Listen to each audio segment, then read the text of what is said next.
Hi guys, నేను ఈరోజు ఒక మంచి రెసిపీతో మీ ముందుకైతే వచ్చేసానండి. అదే ఎండు చేపల పులుసు. మీలో ఎంతమందికి తెలుసు నాకైతే కమెంట్ చేసేయండి. సో మీలో రాని వారు ఎవరైనా ఉంటే మాత్రం ఒక్కసారి నా వీడియో చూసి నచ్చితే కనుక ట్రై చేసి ఎలా వచ్చిందో కూడా కమెంట్ చేసేయండి. మొదటిగా దానికి కావాల్సిన పదార్థాల్లోకి అయితే వెళ్ళిపోదాం. దానికి ఏమేమి కావాలో ఒకసారి చూసేయండి. ముందుగా కొంచెం చింతపండునైతే నానబెట్టి పక్కన పెట్టుకోండి. ఆ తర్వాత ఎండి చేపలు ఉంటాయి కదా, అవి మనకు నచ్చిన సైజెస్లో కట్ చేసుకోవాలండి. దాని మీద సన్న ఇసుక ఉంటుంది, కనపడదు. అది నానబెడితే వాటర్లోకి కిందకి జారిపోతుంది. అందుకే ముందుగా నానబెట్టి వాటి మీద వైట్గా ఉంటుంది కదా, అదంతా శుభ్రం చేసుకోవాలండి. నీట్గా క్లీన్ చేసుకొని ఆ తర్వాత మనం కర్రీలోకి వాడుకోవాలి.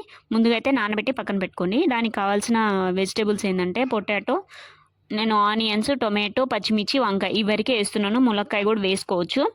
పెళ్ళి కాకముందు నుంచి ఈ కర్రీ నా ఫేవరెట్ అండి. మా అమ్మగారు వాళ్ళ ఇంట్లో ఈ కర్రీ మా అమ్మ వీక్లీ థ్రైస్ అయితే వండుతారు. ఎందుకంటే మా ఇంట్లో జనాభా ఎక్కువ, అందరికీ కలిసి రావాలని చెప్పి కలగలుపులుగా అన్ని కూరగాయలు వేసేసి అలాగా పులుసులాగా పెట్టేస్తారన్నమాట. అందులో ఎండు రొయ్యలు కానీ ఎండి చేపలు కానీ అలా వాడేస్తారు.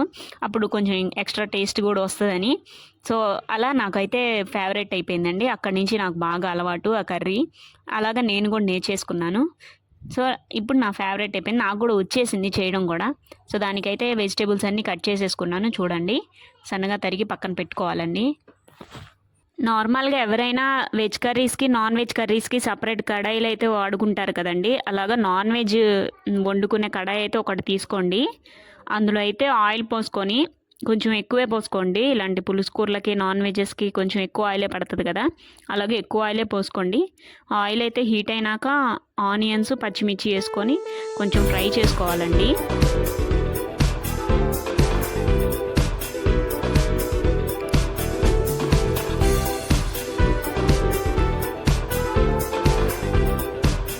ఆనియన్స్, పచ్చిమిర్చి మంచిగా వేగాక ఆ తర్వాత మనం ముందుగా కట్ చేసి పెట్టుకున్న వంకాయను, బంగాళదుంప ముక్కలు ఉన్నాయి కదా, అవి రెండు కలిపి అందులో వేసేయండి మొత్తం. అవి కూడా వేసి కొంచెం సాల్ట్ అయితే వేసి కొంచెం సేపు మగ్గనివ్వండి. ఆ వెజిటేబుల్స్ కూడా మూత పెట్టేయండి అవి వేసాక.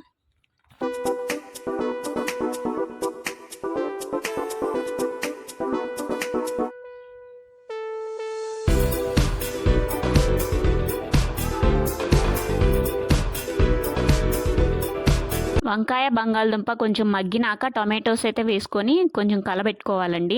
కలబెట్టుకున్నాక కొంచెంసేపు మూత పెట్టుకొని అవి కూడా మగ్గనివ్వాలి. ఈలోపు మనం పక్కన ఒక చిన్న కడాయి పెట్టుకొని అందులో కొంచెం ఆయిలే పోసుకోవాలండి. పోసుకొని మనం ముందుగా నానబెట్టుకున్న ఎండి చేపలు ఉంటాయి కదా, అవి నీట్గా కడుక్కొని సపరేట్గా వేపుకోవాలండి. అందులో డైరెక్ట్గా వేయకూడదు, ఎందుకంటే నీసు వాసన వస్తుంది. ఈలోపు మనం ఇవి అన్నీ మగ్గిపోయినాయి కదా, అందులో కొంచెం పసుపు అయితే వేసుకోవాలండి.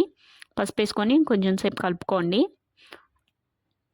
అలాగే పక్కన మనం పెట్టుకున్న కడాయిలో ఆయిల్ హీట్ అయింది కదా, అందులో మనం నానబెట్టుకున్న ఎండి చేపలను అయితే తీసుకొని క్లీన్ చేసుకున్నవి నీట్గా బ్రౌన్ కలర్ వచ్చేదాకా ఫ్రై చేసుకోండి.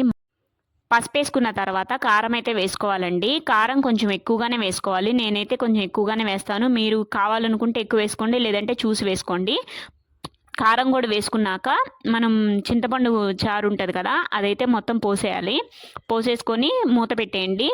ఆ వాటర్ అంతా ఇంకిపోయి గుజ్జు ఏర్పడేదాకా మూత పెట్టుకోండి.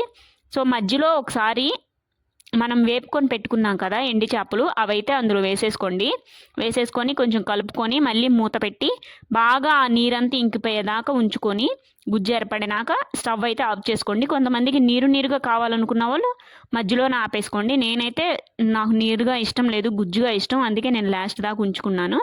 సో ఫైనల్గా నా ఎండి చేపల కూర అయితే కంప్లీట్ అయిపోయింది. చూడండి, నేను అన్నం పెట్టుకొని తింటున్నాను.